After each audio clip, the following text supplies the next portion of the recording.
being here on a Wednesday. It's kind of a tough gig following Jim Nelson, but we'll do our best. I'm Susan and this is Justin, and we're going to be presenting today on 250 classic climbs we did in Wyoming this summer back in August. And for the Brews portion, I'm going to be drinking All Fluff by Matchless.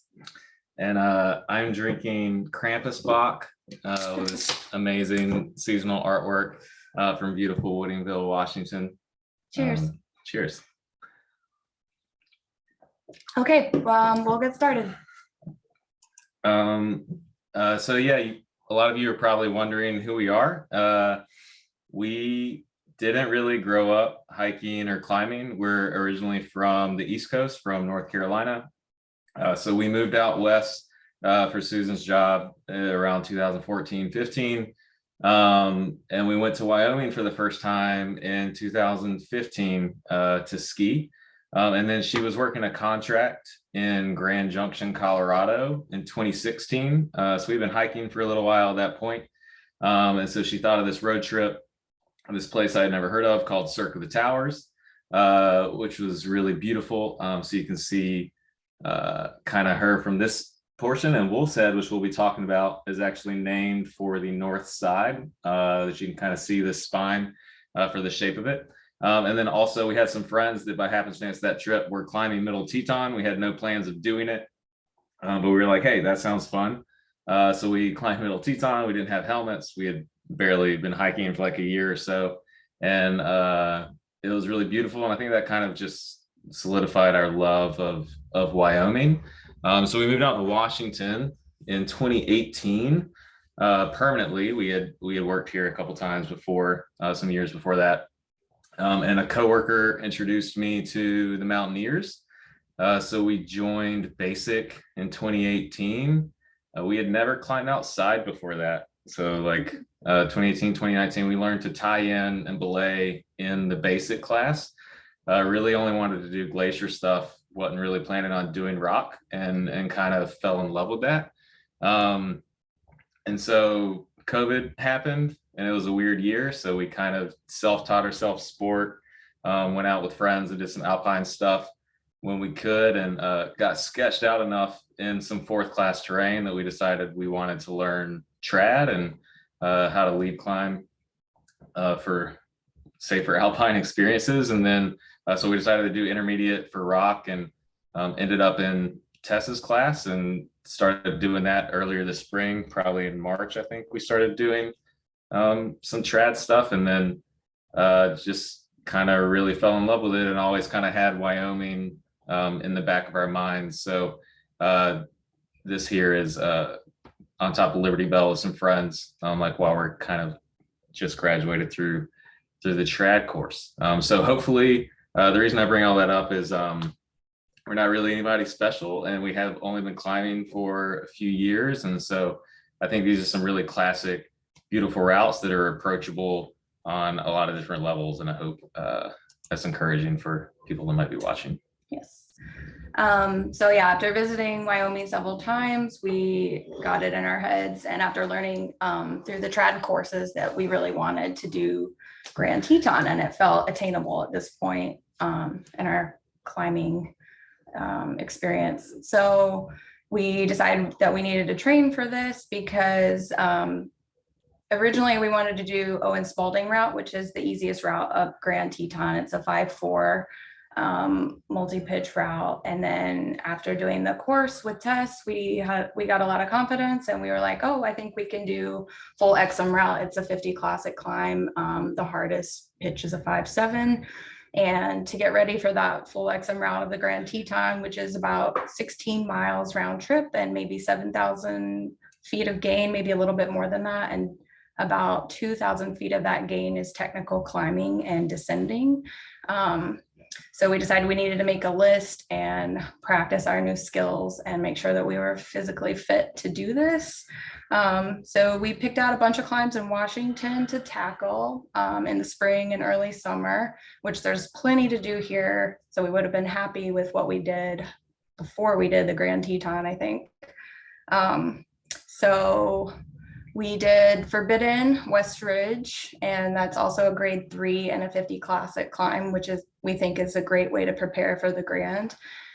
We also did Fisher Chimneys and added the Southeast Ridge to that, which made it a 5-3 multi-pitch to the summit block.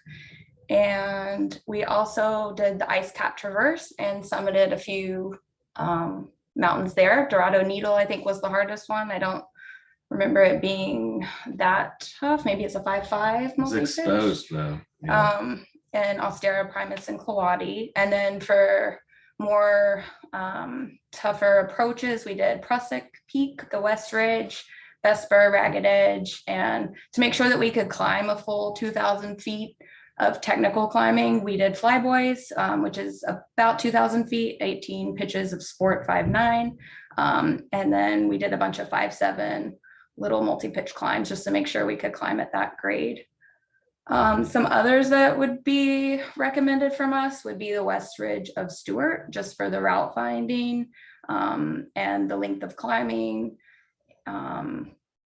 And maybe the West Ridge of Sherpa. We didn't get to do those before we went to the Grand Teton. We did them after, but I think that would be great practice to do the Grand as well.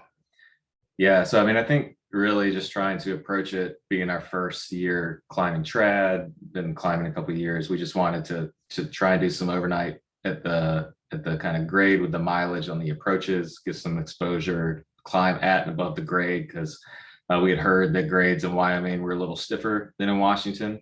But then also a part of that was kind of the next character in our story, our friend Felicia. So we were confident that we could probably do it by ourselves, but when we're doing something that big and that long, it's always fun to kind of have another second rope team that you can kind of rely on for the camaraderie and just for the safety aspect of doing these big climbs. So Felicia did Shuckson with us. We did Forbidden with her. And then so we recruited her to come along on the trip, and then she recruited her friend Steven, who had just come off a Denali climb earlier that year and had been climbing in Washington for quite a while. We had met before, so with the team assembled, we decided to head out to Jackson. I think it's like the second week of August. We were trying to get like a weather window. So yeah, we needed to figure out logistics because we do not live in Wyoming and don't go there that often. We knew enough from visiting a handful of times that we would probably want to drive there. We've done it every time. We've never flown into Jackson. So it's like a 13-14 hour drive, just depending on weather and what time of year you're going. And we also like driving because sometimes we take our dog and we like to have all of our gear in our own car. So you also can fly to Jackson, which our other rope team did. It's about a 2-hour flight, and they did a car rental because our car was packed with everything. And to get to the trailhead, you don't need a 4-wheel drive. They rented a 2-wheel drive Dodge Challenger, I think, and that got to the trailhead just fine.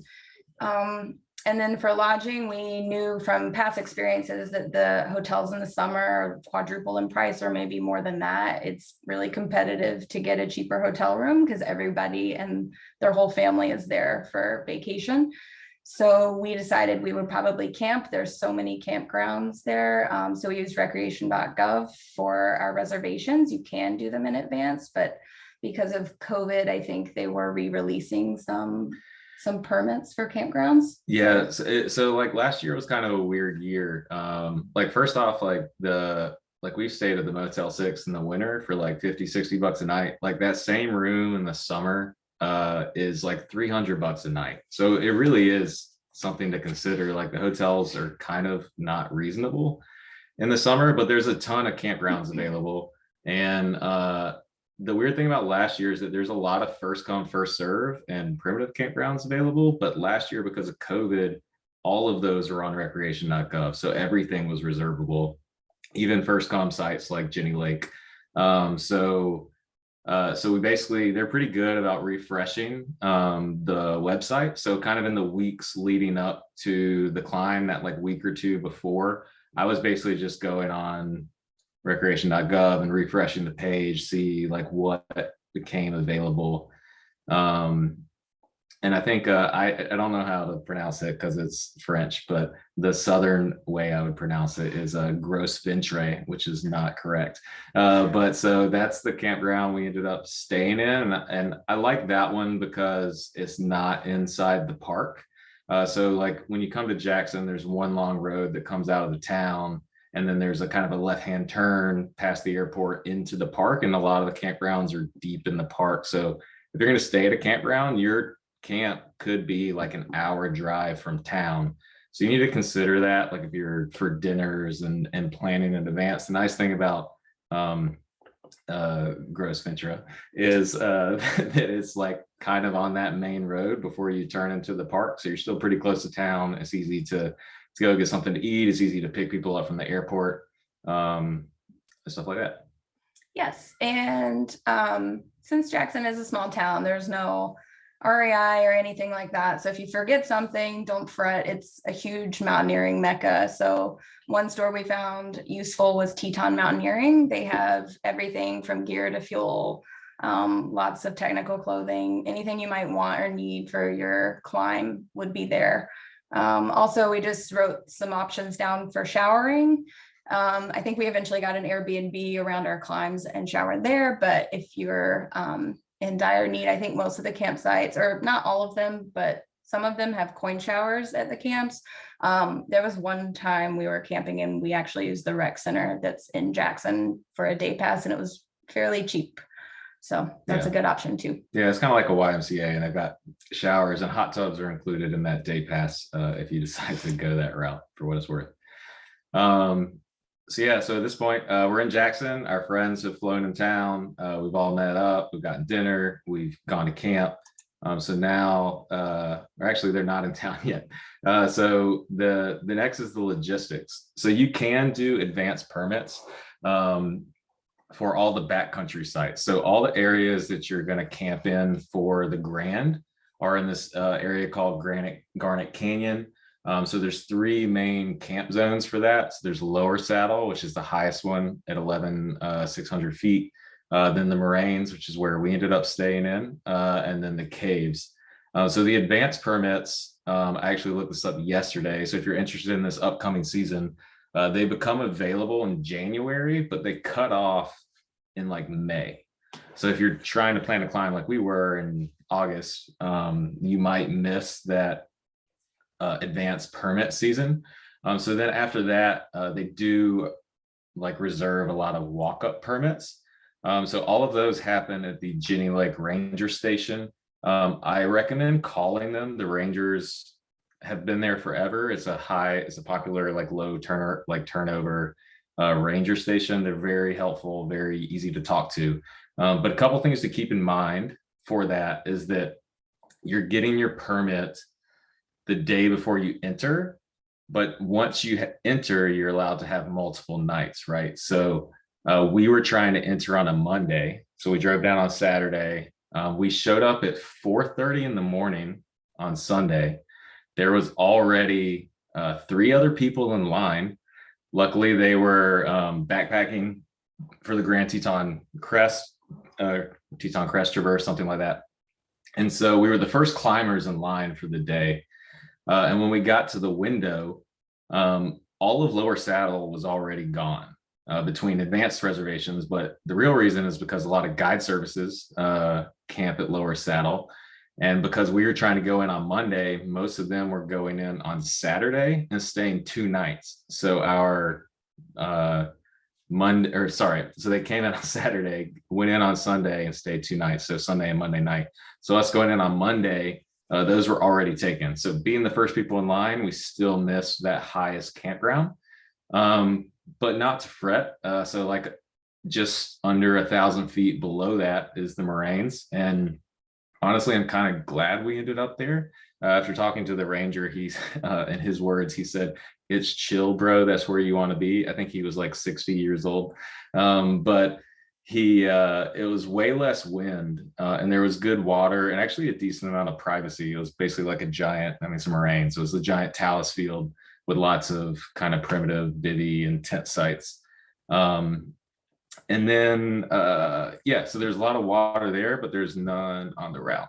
And then I guess gear wise, a lot of places that we read about recommended just taking an alpine route. But after we kind of discussed it all as a party, we decided to take doubles from point 3 to 2, just in case we were going to simul to stretch stuff out, or just to have it. And then a number 3 we read was recommended and useful, but not required. So you probably get away with just kind of like a stacked single rack and some nuts.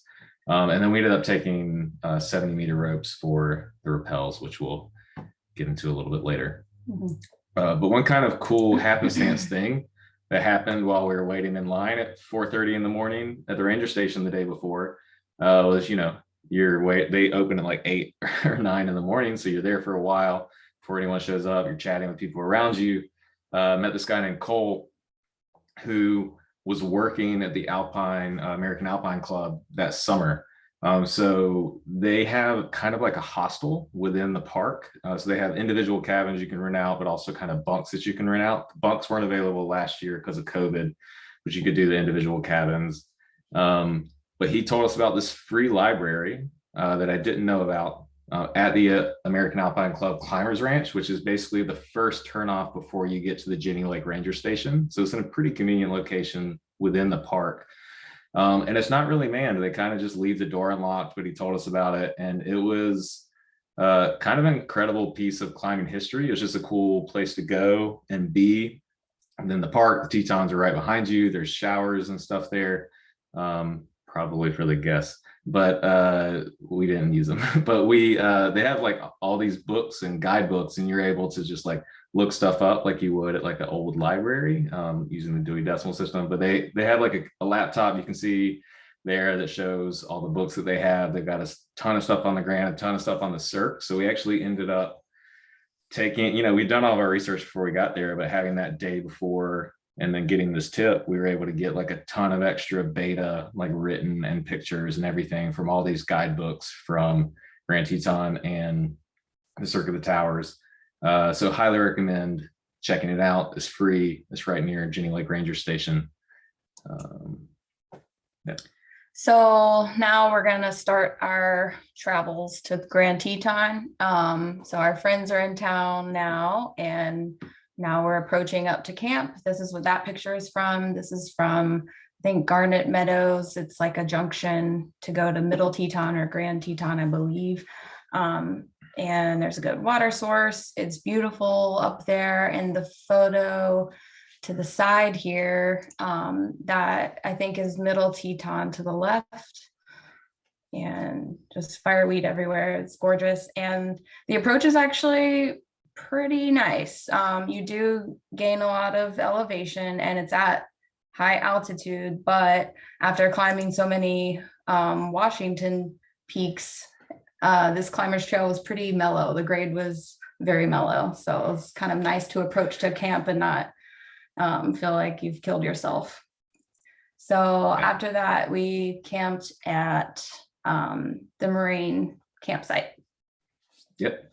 And this is actually the same trailhead that we went to scramble Middle Teton, like the 6 years or so before. So it's a very popular trailhead because it's kind of like a junction for a lot of trails and day hikers and everything. So we actually ended up parking pretty far down the road, but there's a ton of parking and there's bathrooms, and it's a well-established graded trail, lots of nice switchbacks, wooden signs, fireweed. So it's pretty beautiful.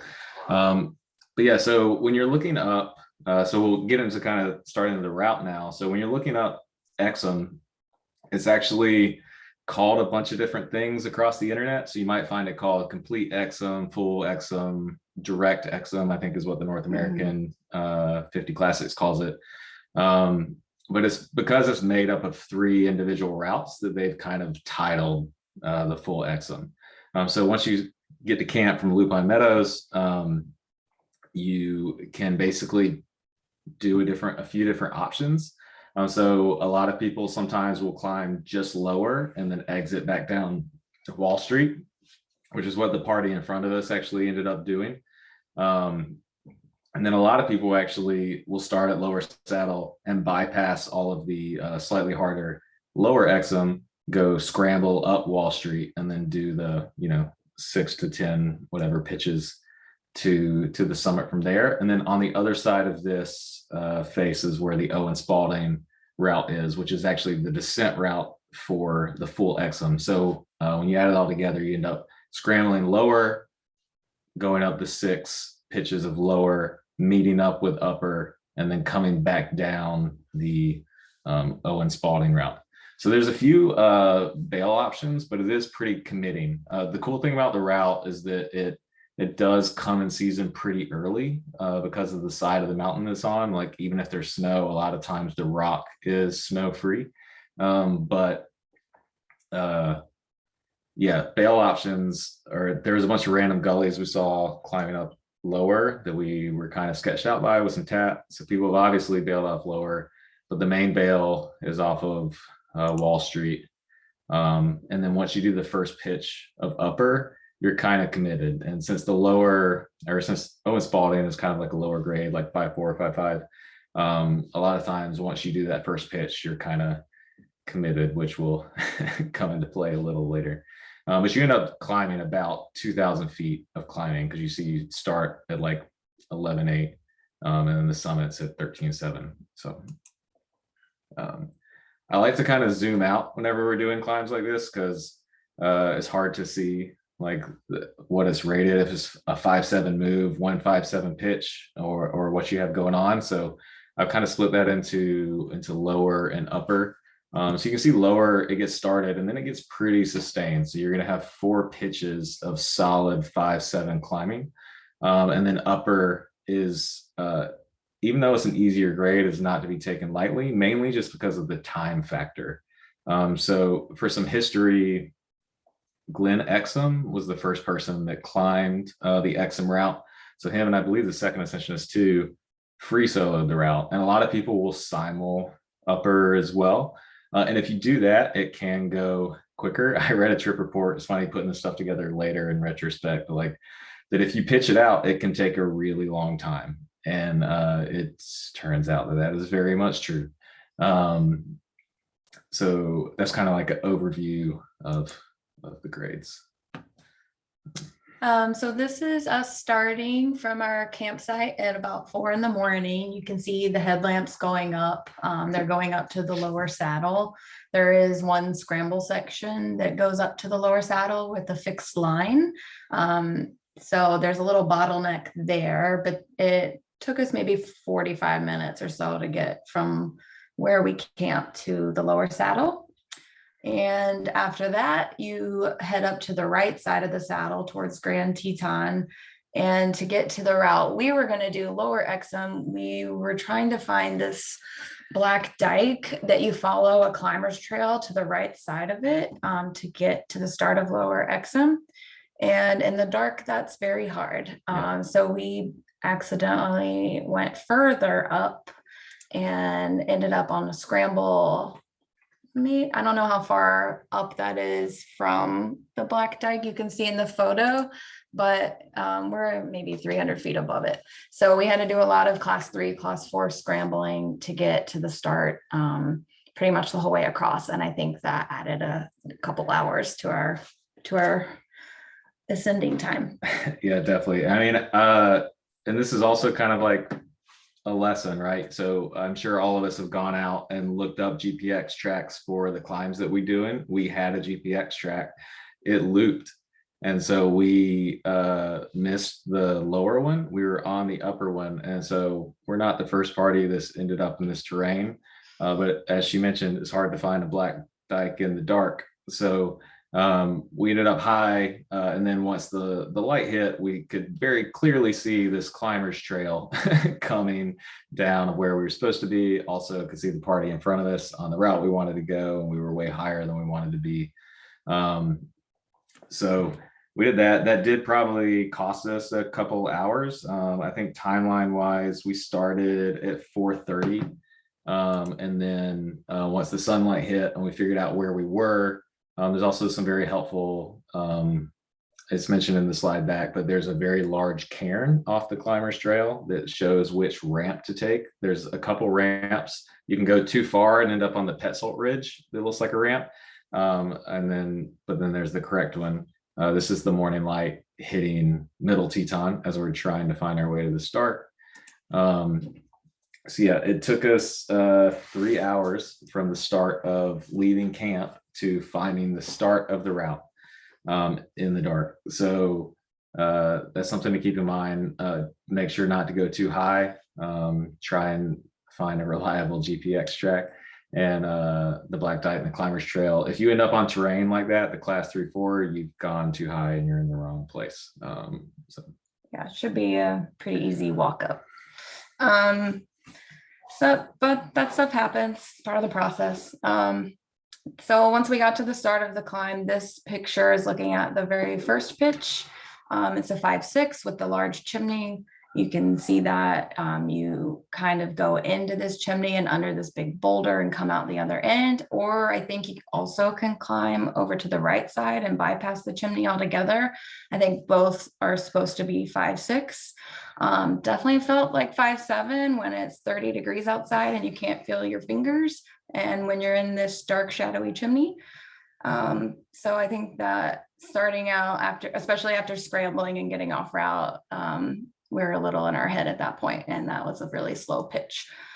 Yeah, and I also remember it being very cold and there being a little bit of like ice on the rock, and so stemming a chimney with ice is, makes it feel harder than it is. And then the second pitch, obviously we don't have a picture. I guess it wasn't very memorable. It's I think 5-5. It's pretty easy terrain. You follow like a ramp up and then a crack, I guess. I don't even remember it, but it was nice after the first pitch. Yeah. So then pitch 3, the remaining 4 pitches are all 5-7. So this is a picture I found from a trip report by Mark Thomas that was really good. So the description is basically to go up this awkward left leaning crack and then step across to the black rock. I had a topo that had lines going both ways. And so this was the first pitch I was leading for the day. And as I go up the crack, my topo in my head thought it was easier and better to go up here. So I ended up continuing, putting a nice nut in this crack right here that was kind of awkward. And then once going up, kind of ended up taking a fall. And it was not a great way to start your day, the first pitch you're leading in the day, to take a fall. But the nut held. It was kind of lowish angle, even though it was awkward, that made me fall. So I was able to actually clean it, listen to my partners. We had radios, highly recommend, because it was pretty windy on the route. We course corrected, but these are actually the pitches that you can link. So if you do want to link a pitch on lower, I would recommend pitches 3 and 4. So you take this crack and you step across to this first black rock here, and then make your way up. And then pitch 4, you actually step behind this rock, and so that's where the kind of like chimney is. It basically ends up, there's a chalk stone like right above this big kind of like chimney section. And pitch 4 felt pretty cruiser, and then you get to the chimney, and you're like, okay, it is a grade. Like it's a pretty wide stem, little awkward moves to like get on top of the chalk stone. So we got a couple pictures of that. So this is Susan coming up to the top of pitch 4. And then the next pitch, which some deem the money pitch, is this picture right here. So Stephen and Felicia are coming up pitch 4, and Susan is belaying me up the black face. So at this point, all the climbing started to become really fun. We're in the sun at this point. We're not cold anymore. The climbing started to get really fun.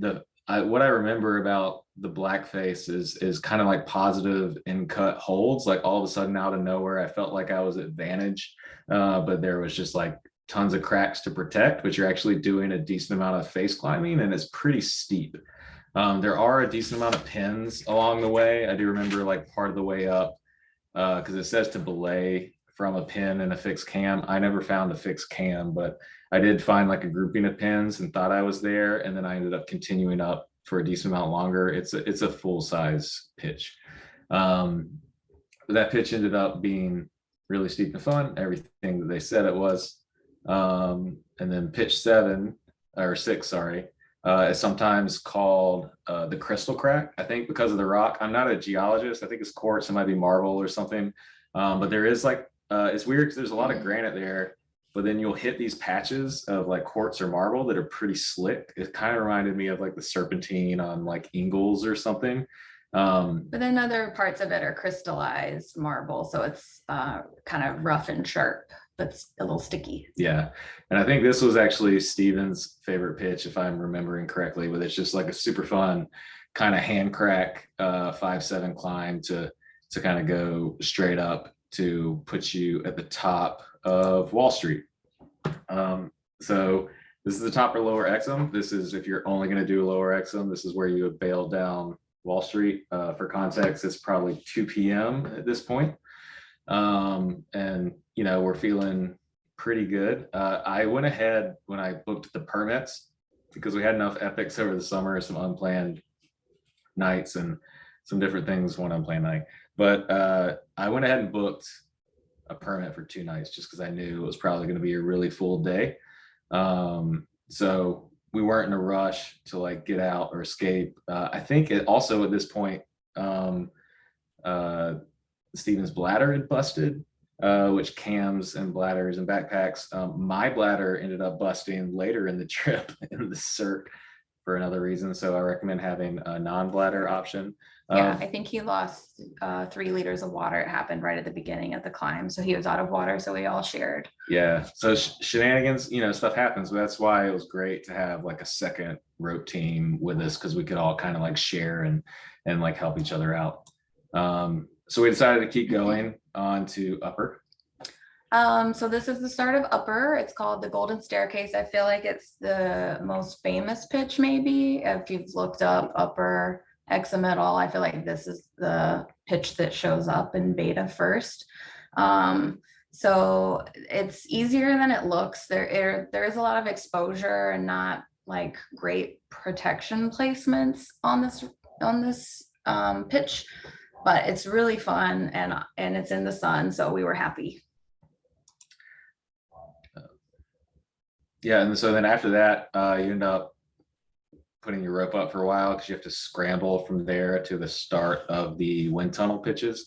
So this is a picture of Felicia, I think, coming over, or maybe Stephen. They're both wearing black, coming over the scramble to the wind tunnel pitches, which are here. I remember like coming down and around. You kind of see there's like nothing off to the right. Like when you are coming over the scramble, there's just like nothing over here. And I remember basically like rounding a corner, and once you round that corner, then you can see like a very obvious gully and the wind tunnel pitches going up. Easy climbing. You could, if you're comfortable simuling low 5th class, you could do that here. We were tired and not used to this altitude, so we decided to just pitch it out. That way one person could lead a climb while the other one is kind of catching their breath, and then switch. Like when the other person is done climbing, they set up an anchor and then they can belay the other climber up and catch their breath while the other person is following. Yeah. So these, you know, this could be 2 or 3 pitches. The weird thing about upper is when you look it up, or really when you look up the full, is people say 12 to 18 pitches. And the reason is because a lot of upper is all kind of simully, scrambly, linking stuff. And so the wind tunnel definitely falls in that category. So there's like 2 to 3 pitches of this. It felt like it was never going to end. You can see we're both we have both ropes going. We're kind of both climbing at the same time. I think we had it in our head after finishing lower Exum that we were very close to being done. And I don't know why, we just didn't realize upper Exum was also like a full day's worth of climbing. Yeah. So after that, the next portion is called the friction pitch. And so we had run into one other party that was kind of ahead of us at this point. They had only done upper. And so I had read that it's very easy to miss this pitch. And there's kind of like, there's a lot of ways to get to the top.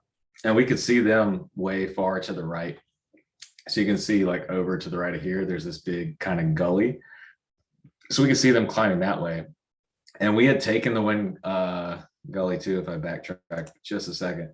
So you can see here, it says like from the Summit Poster Mountain Project, like that it's possible to go up too high and then you have to come down. And that's what we ended up doing. We ended up following the wind tunnel a little too high. We were like, this is not right. We came down, then we kind of went up the center because we didn't want to go down and super right to where that other party was. And we thought we had missed it because we had read all these reports that it's easy to miss the friction pitch.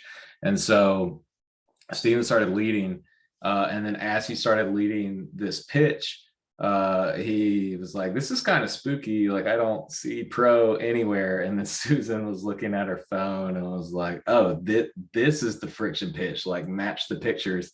And so yeah, like it was just that. It was kind of spooky, a little slabby, nubby, maybe kind of Smith Rocky, but like it's like you just, that first little bit of run out and then the protection shows up and the climbing eases. So that was pretty good. And then the V pitch kind of came after that, which you can see here in this pitch, aptly named. So that's a little exposed, and we'll continue that. And then the Petzl lie back was kind of like the final pitch. And so like I remember scrambling, and I remember Steven and I kind of like taking two sides of this one dihedral and ended up on the top of the slab that we had to traverse way over, and then ending up going up a gully and it being kind of weird. But and then you come to this kind of lie back pitch, which you can see is this kind of left leaning crack to chimney to the final kind of summit block. And I think in a lot of beta, people rate that one as the hardest pitch of Upper Exum. Yeah. So at this point, keep in mind, we started at 4:30 in the morning. We are at the summit. We are absolutely exhausted.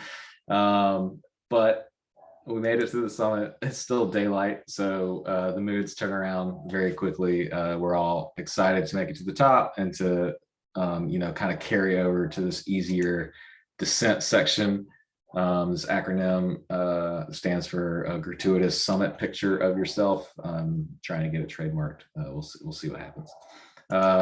But as anyone that's done a sunset climb, intentionally or non-intentionally, it is really beautiful to be at the summit at sunset.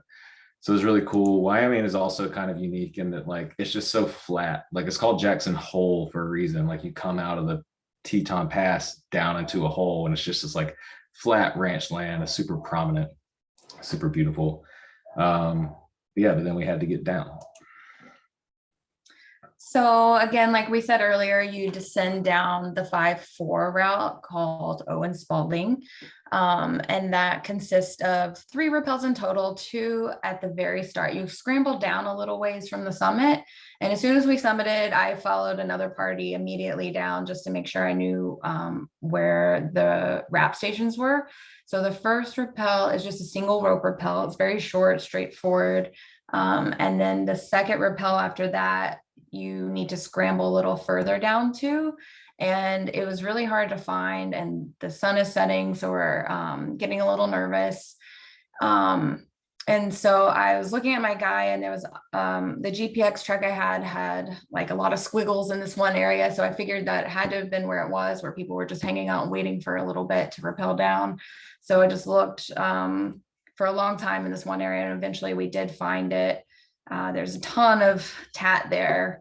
And for that rappel, you do a double rope rappel. It's very long, and there's a free hanging section, which we didn't necessarily remember reading about in the beta. So that was a surprise to all of a sudden be free hanging in the dark, but very fun. And also, since it's the Owen Spalding route, it's on a different side of the mountain. That side doesn't get as much sun. So there was still some snow and ice on that side. Yeah, and so there was that one party ahead of us that was doing upper that I mentioned, and so we did end up kind of stuck behind them on the second rappel. And I'd be remiss, Steven actually texted to remind me to tell people how freaking cold it was. It was, the wind on that side of the mountain was absolutely whipping, and it did not let up until Yeah. we got back to camp in the Moraines where it's nice and not wind free. Yeah. But yeah, so it was kind of spooky. Like you hit this basically ledge on the second rappel with 270s double rappel. You hit this ledge and then you come over and you throw it into the abyss because it's dark and freezing. And I couldn't see it, but I heard it hit the ground and I knew the party in front of us had done it, no problem. So we ended up rappelling down, waiting for everybody. And then Susan and Felicia took off to kind of route find while we gathered the ropes to figure out the rest of the way down. And I don't know if you can see in that last photo, but the guy's legs are dangling. They're not on the rock. So that's the free hanging section and it lasts for quite a while. It's fun. So yeah, I don't remember any of this because we did this in the dark. Luckily, everyone we were with was confident, scrambling down some third, fourth class in the dark. We really just took the path of least resistance and kept checking our phones and our tracks that we had downloaded to make sure we were on the right route. There eventually is another rappel you have to do. Most people do it near this section that says Eye of the Needle. I think we might have bypassed this section on accident, but we did find some tat and an area to rappel. So we obviously made it to the right section. And once we got down that portion, the scrambling became much easier and we eventually could see all the headlamps and campsites on Lower Saddle and kept heading down that way. Yep. So this picture is actually from a website called Wyoming Whiskey. I'm pretty sure it's just run by a guy, but it stays very regularly updated and it's very useful. It's got a lot of information on weather, trail reports, and information on Upper and Owen Spalding, but it does not have information on Lower. So you can keep that in mind. But they have a lot of helpful pictures like this. Yeah, so we ended up getting back to camp around 1 a.m. So it ended up being a pretty long 21-hour day.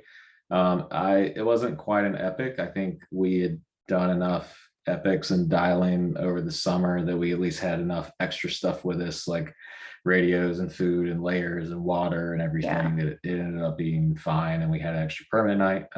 So we made it back to camp and then slept in the next morning and ate everything we had left the next day, and then headed out. So that's the end of And for new climbers, we were pretty proud that we were able to do a full Exum and a 50 classic climb. And we were humbled pretty quickly when a week later we saw Jimmy Chin took his 7-year-old daughter up Upper Exum. Yeah, I would have cried if I had been passed by a 7-year-old at the end of that day. But yeah, it's a beautiful climb. I highly recommend any of the variations, but the full if you can do it. Excellent. Thank you, Justin and Susan. That's a great climb and a great story, and really impressive that you were just 1 or 2 years into your climbing career and already picked off a classic climb like that on the Grand. So congratulations to you. Do we have any questions from the audience? You can unmute yourself and ask a question, or you can put it in the slot in the chat. Rob says, "Nice work, heck of a climb." Thank you. Rob, you've climbed the Grand, right? Yeah, but only Upper Exum. I didn't do the full. It still counts. Yeah. Thanks. Still a good day. Tip of the hat. Yeah. Anybody else with any questions or aspirations about the Grand? I think I glossed over it at the end, but like gear wise, what I remember about that climb is I had an offset nut that I fell on, so I was obviously grateful to have that. It did take nuts pretty well, but then also like I think I used my 0.1 on like almost every single pitch. Like, and I was like, a couple places did recommend bringing a 3. It's not necessary, but because we had a single 3 with us, we actually ended up using it. There's a decent amount of like fist-sized cracks like along the route, so it was a good size. So. Mm-hmm. And if anyone's ever interested in doing it, we have an unnecessarily amount of beta on it, and you can reach out to us. We'll gladly hand it over. Mm-hmm. Mm-hmm. Do you feel you were lucky with the weather because there's often afternoon thunderstorms that roll in there. And Yeah. I know people try to get off the mountain before late afternoon usually, right? Yeah, definitely. That was something we did think about. I think the week before there were a ton of thunderstorms, so we were pretty nervous. And we had been to the Tetons in August once before, and there were afternoon thunderstorms like every day. So we gave ourselves a week and kind of was looking at the weather up until that point. And so we almost were thinking we wouldn't do Wolf's Head if it didn't work out with weather, but luckily in the forecast everything looked good, and then we kind of reassessed what was going on at 2 p.m. when we summited the lower section. Yeah, and also like another thing to consider that time of year is like wildfires, and we got pretty lucky with that too. So like you mentioned, there's a bunch of thunderstorms the weekend before that we went, and when we drove in on Saturday, there was actually still a decent amount of smoke in the air, but all of it had cleared by Sunday night after we got our permits. And then when we entered on Monday, like everything was pretty clear and fine. So Yeah. pretty much for the rest of the week, like Monday through Friday, the weather was really nice. So definitely a nice window. Yeah. Some pros to climbing at that time of year is there's definitely no snow, so you don't need an ice axe or crampons. But yeah, then you have to think about there might be wildfire smoke or thunderstorms. So. And coming down the Owen Spalding, there were 2 single wraps and a double wrap. Is that right? Yeah, and then one more single wrap down one really small section. Yeah, that last wrap was maybe for like, I don't know, 20 feet. Yeah, or it wasn't something like that. very long. It's basically because we couldn't find the eye of the needle in the dark, so we ended up like finding a fresh cordelette and fresh wrap rings around a chalk stone down this like short gully that you could see very like prominently see the climber trail like from that.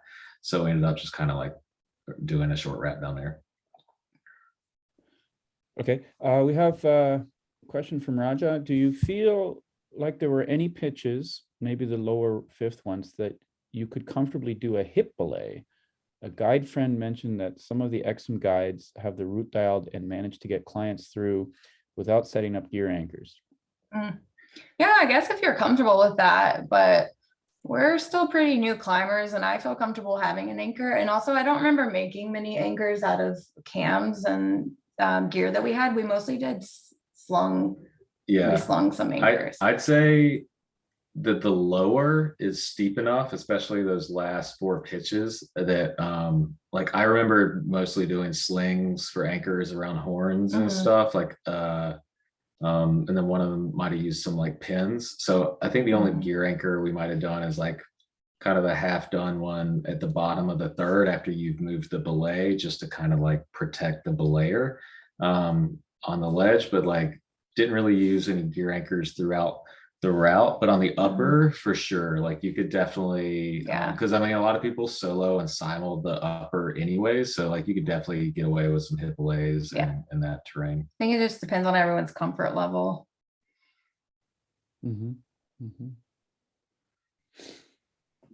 Okay, Zach has a reference here to the Moranick Picnic. I don't know what that is. If I remember right, it's I think you start in Jackson, Zach, I don't remember, but you swim across Jenny Lake and do the whole hike as a run, and you free solo up Owen Spalding route and then descend and go back the same way. And it sounds terrible, but we actually did see a party doing it on our way out. Yeah, we ran into a few people doing the picnic when we were exiting the next day. They typically all go up and down Owen because it's the easiest route. So a lot of them are basically soloing, maybe bringing some static line and wrapping some small pieces if they have to.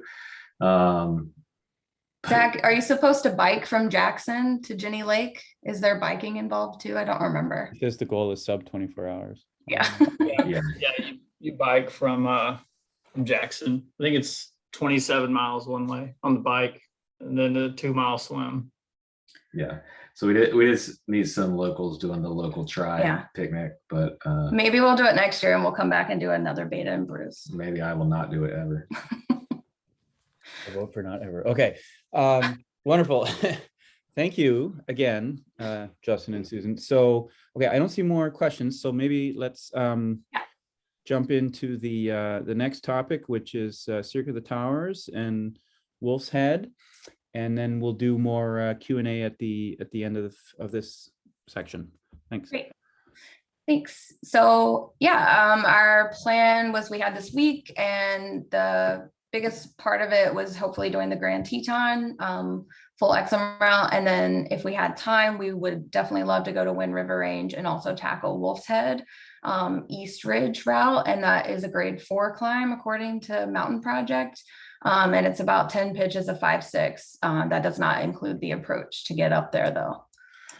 So that is what we did next. And from Jackson, the closest town to this area is Pinedale. So it's about an 1.5-hour drive from Jackson, Wyoming to Pinedale. And it's kind of a junction town. So there's definitely a lot of hotels if you need to stay there, or campgrounds, and definitely some restaurants available. This was our favorite cafe that we went to. I think we went 2 or 3 times. It's called Wrangler Cafe. Great service. They're awesome. I recommend it if you go.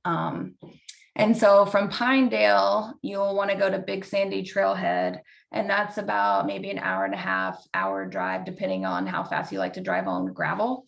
It's pretty much washboard gravel for like 45 miles, I think. So this trailhead, you can do it in a loop if you'd like. That's what we did originally back in 2015. It was this 24-mile loop we backpacked through. But the most direct route is to go to the trailhead and then head towards Big Sandy Lake. And then you take this climber junction trail to the left and head towards Arrowhead Lake. And that eventually will spit you up to this meadowy area where most people camp if they're going to do any climbing in the Cirque.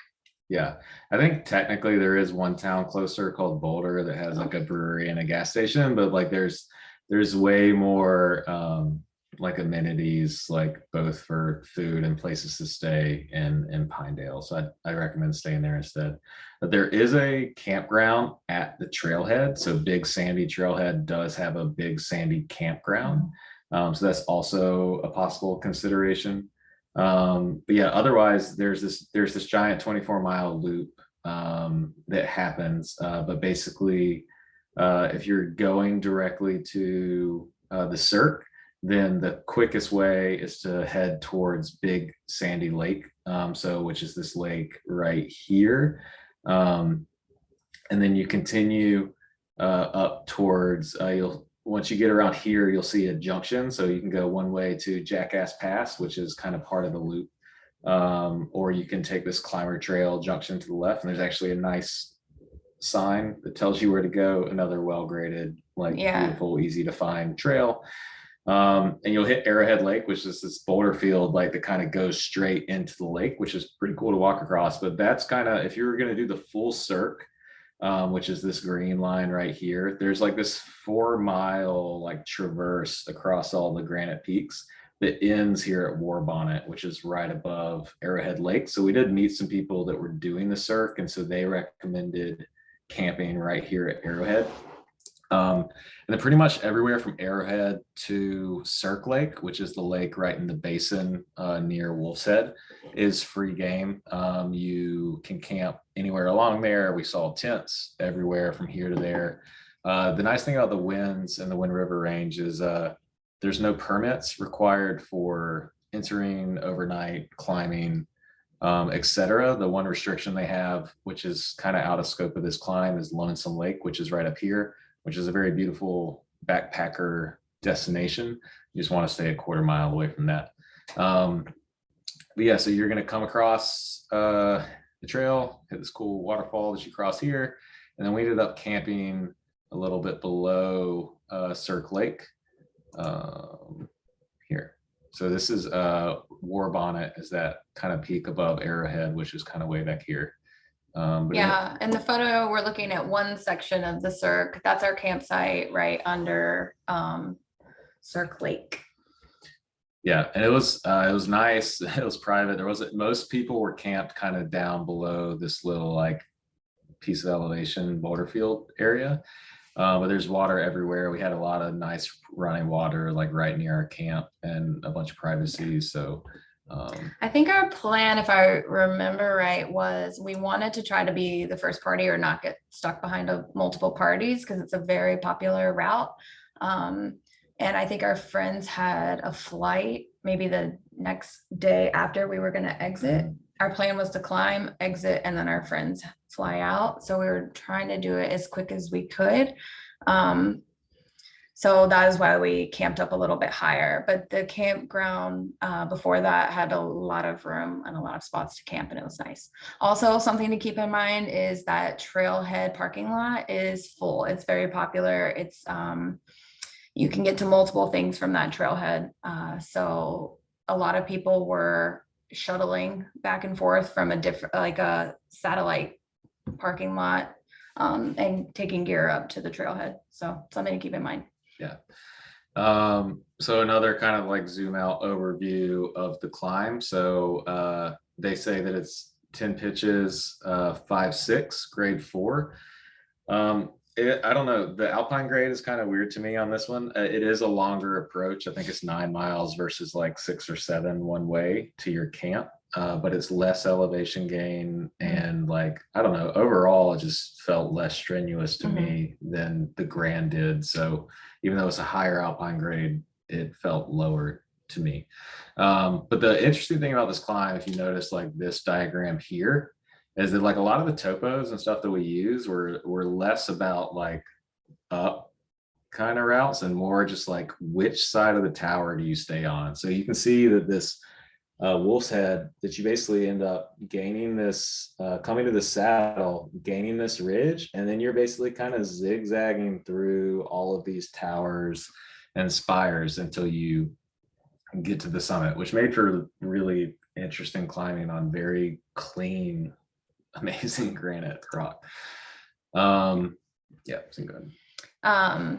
Going back to the Grand Teton, it is not granite rock like this. So that also made a difference. This felt a lot stickier and nicer to climb on.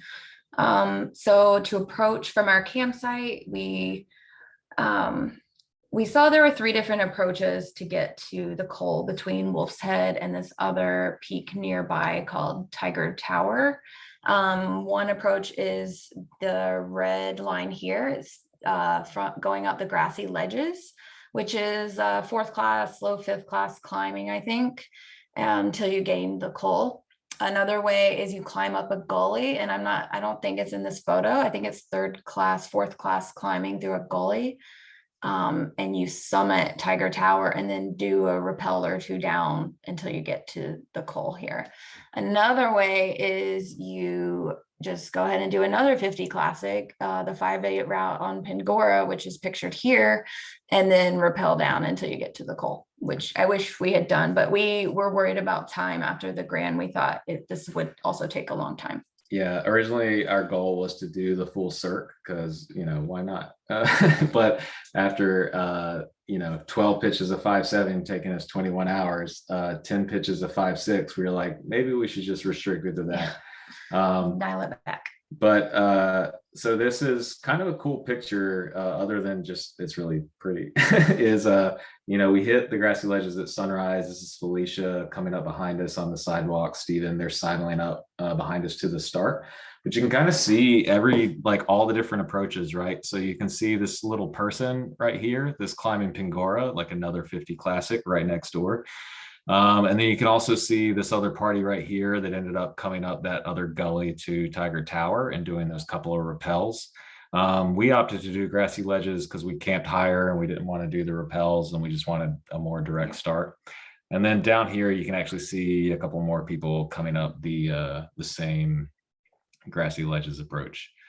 So yeah, the first couple pitches are kind of, you basically start on this very exposed slab that ends up kind of getting steeper as you go up.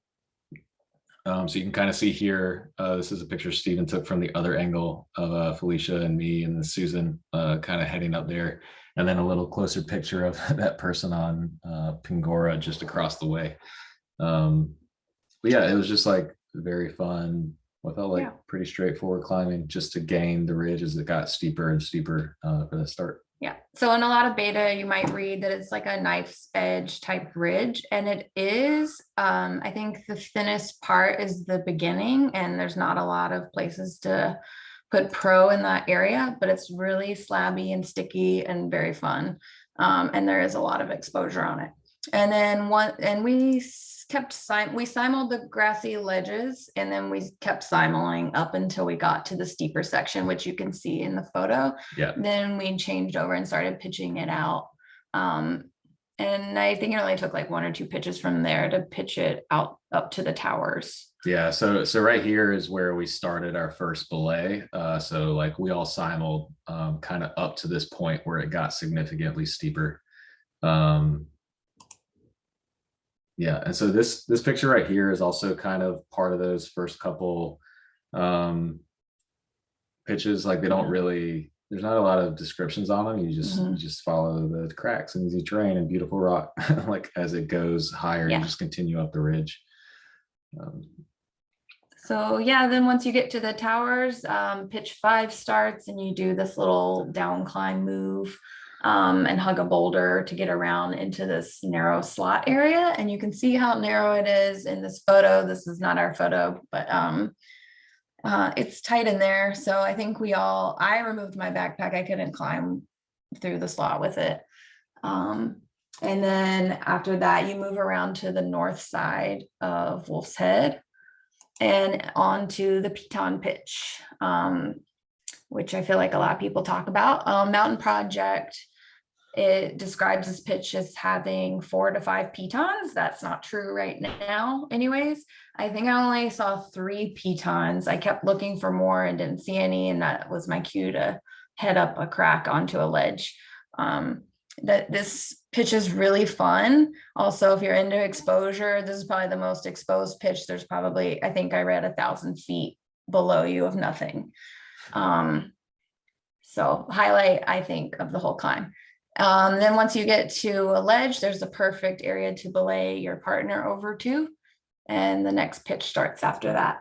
Yeah. And I guess it goes into the charade portion. I'm just kidding. But like there is like a kind of cool layback at the end of this pitch. It's very short. So it's just like a 20-foot flake that you get up on top of the ledge. And then you basically end up kind of being able to gain this little hand to finger crack. It gets narrow, and then it starts this traverse over. And so I circled this boulder right here because it can be tempting to, as you traverse across, to kind of gain it, because it is a great little spot for your feet. Don't do that. It makes for a very, very awkward step around and very exposed terrain. I think Steven did the full hand traverse after us, and sounded like he had a way more fun time on that step around boulder than I did using my feet. And yeah, so once you kind of so the interesting thing, other part is you end up kind of like regaining the ridge after that, layback to finger crack to hand traverse. You end up regaining the ridge. It's kind of narrow, not unsimilar to the sidewalk that you start on. Kind of knife edge ridge, and then you end up dropping into this like cave hole underneath Darth Vader Tower. So you end up kind of in this hole, which is on the other side of this ridge that you can't see, which is a good place to kind of reconvene, let people pass, like different things. It's a pretty good sized cave. You could probably fit like, I don't know, like 6 people, 8 people in there. Yeah, and then that's the start of the next pitch. Pitch 8 is the Skywalk Traverse, another one of the 5-6 pitches on the route. And you exit the cave on the south side of Wolf's Head, and then there's this big, I think 4-inch crack, right? Mm-hmm.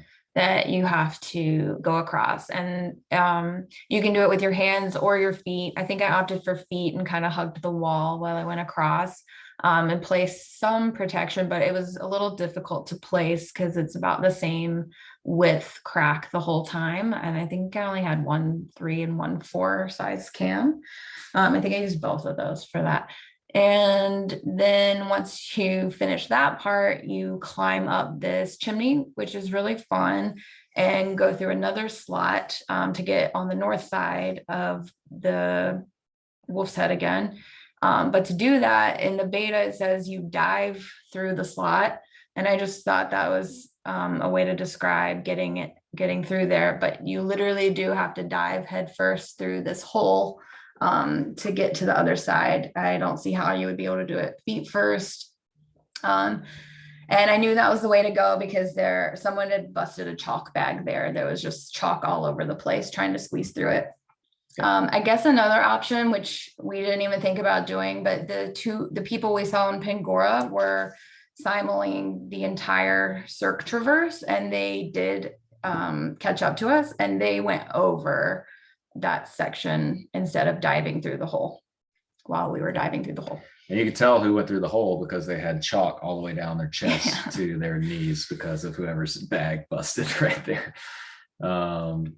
And then, once you kind of get through that little keyhole at the end, then it's kind of choose your own adventure, easy climbing on the north side of the ridge until you get to the summit block. So this is Felicia and Steven kind of coming up the ridge right there to the final summit block.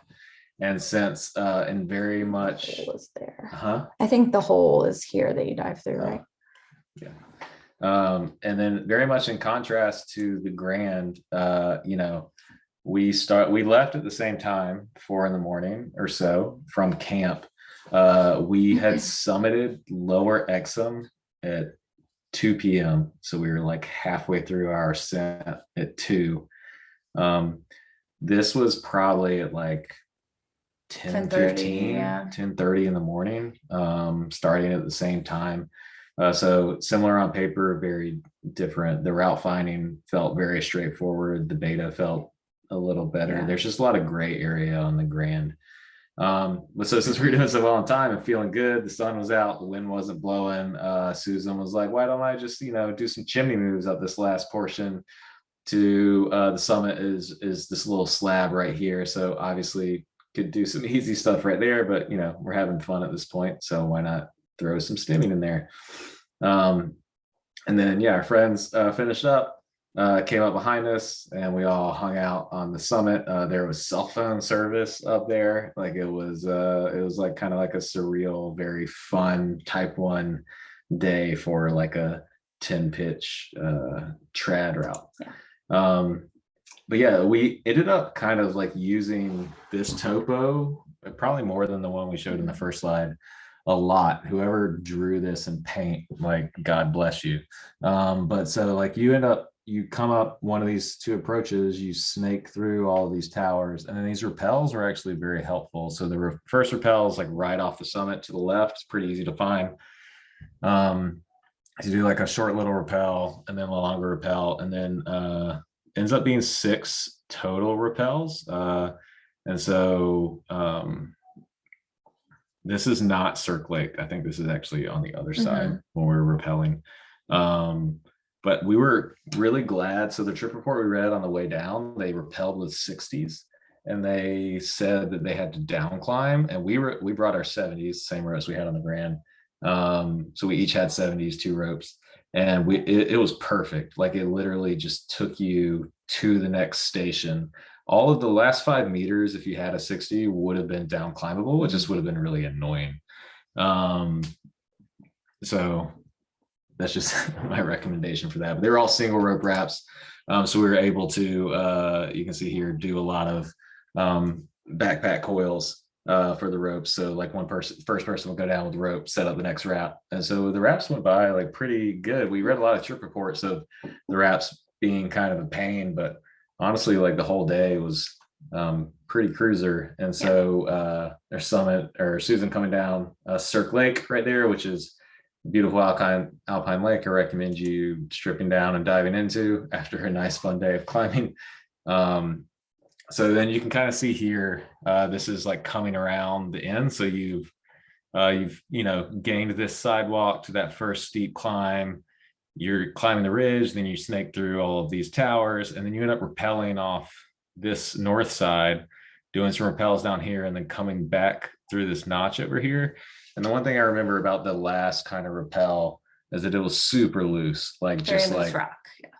tons of stuff falling through this final piece. So, just take your time, space it out. And then, we, you can kind of see War Bonnet. That's the end of the Cirque of the 4-mile full traverse for the Cirque, with Arrowhead and the exit kind of on the other side of that. So we ended up getting that to camp at like 1 in the afternoon, before 2.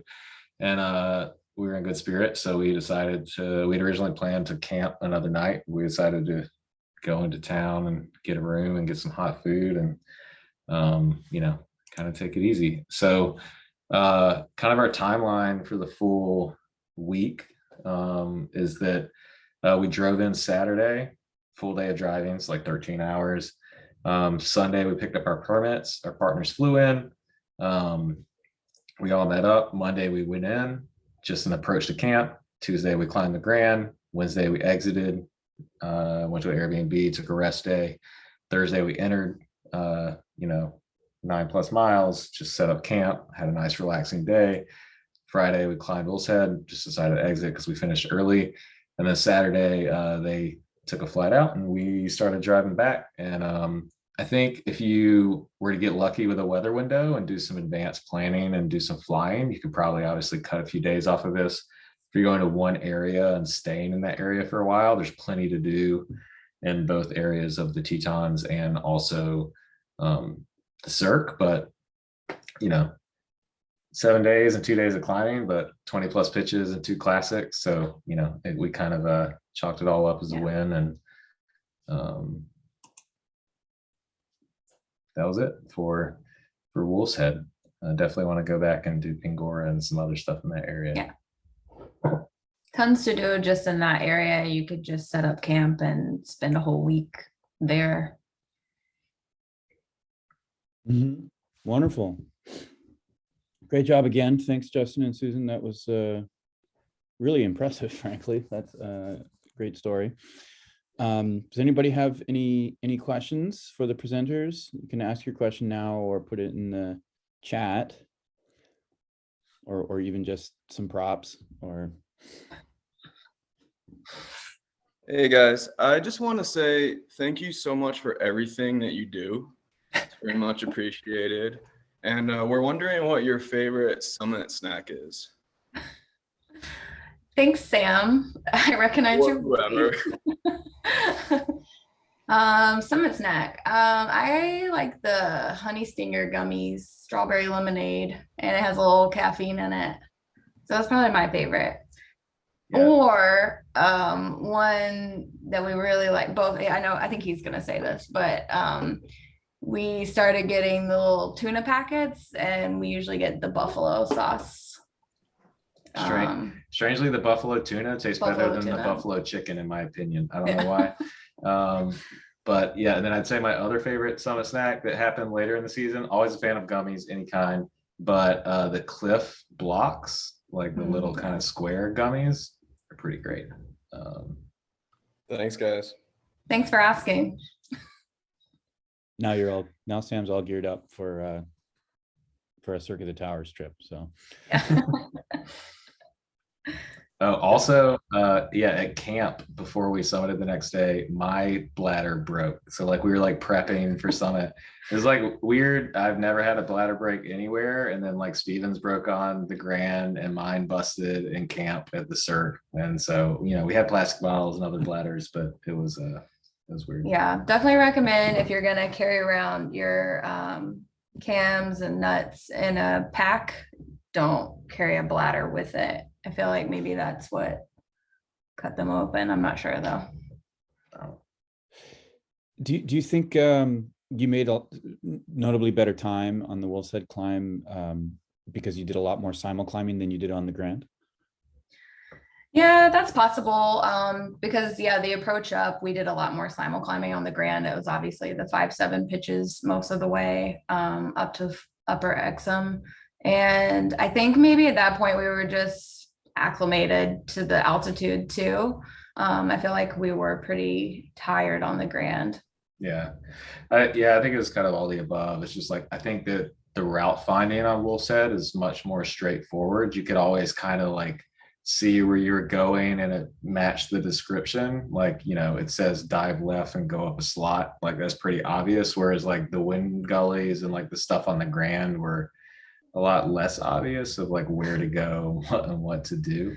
And yeah, also just being like the second climb of the trip, we just felt probably a little more dialed and kind of comfortable. Mm-hmm. Mm-hmm. So something tells me you might know Zachary. He wants to know who the greatest partner is for a week trip. And for Susan, how do you have such good fashion? So Thank you for asking me such technical questions. One, two, it's just a lifestyle. I don't know. No, I'm just kidding. I didn't know I had good fashion, but thank you.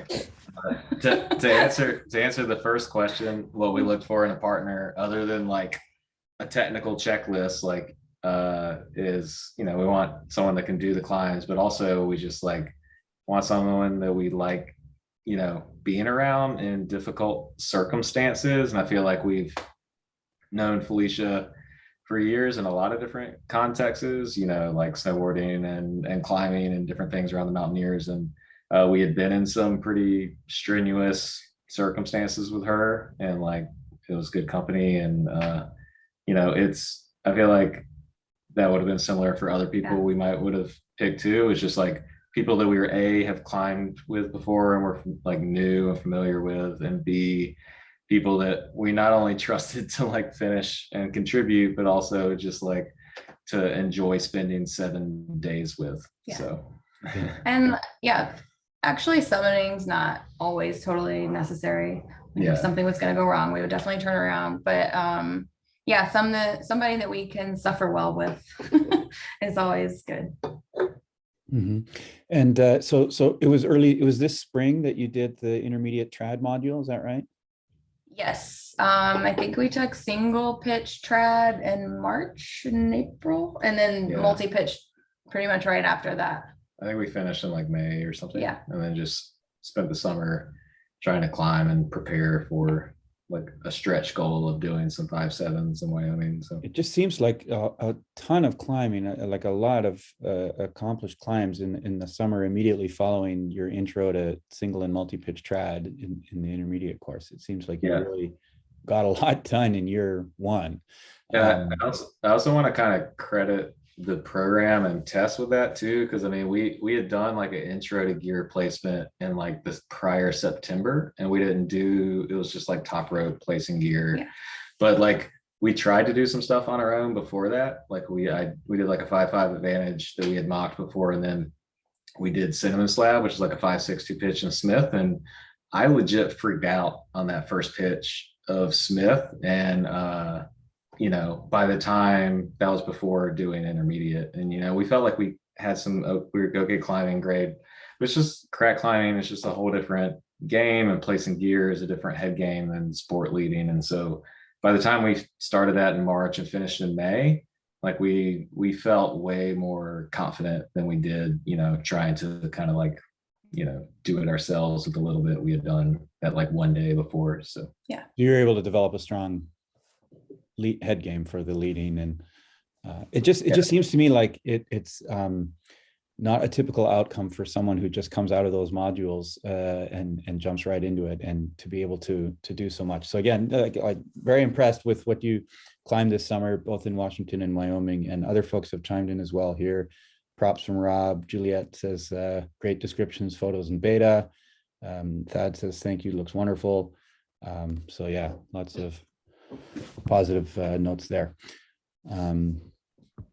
Okay, does anyone else have any more questions or comments for our presenters tonight? Okay, doesn't seem like it. So yeah, thank you again, Justin and Susan. Great presentation, really well put together and well done. And I just remind everyone that we do have another presentation coming in January on the top 200 peaks in Washington with John Porter. And I hope to have more on the schedule for February and beyond. So if anyone has a presentation idea or knows someone who might like to present, please do reach out to me. So gonna